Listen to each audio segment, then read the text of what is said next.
మా ఇంటి మహాలక్ష్మివే ఓయమ్మ పుట్టినింటి బిడ్డవే రాఖీ పండుగొచ్చేనే ఓయమ్మ ఎట్లా వయసి ఉన్నవే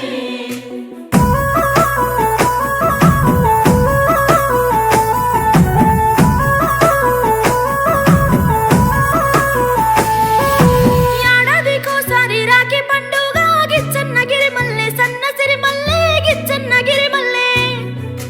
మా అన్నలకు రాఖీ కట్టి నేనొస్తా గిచ్చన్న గిరిమల్లె సన్న సిరిమల్లె గిచ్చన్న గిరిమల్లె తొలకరి జల్లుల వానలొచ్చేనే బోనా సత్తెమ్మ నా ముత్తు కుమ్మో బోనా సత్తెమ్మ పొలములో విత్తనాలు వేసేది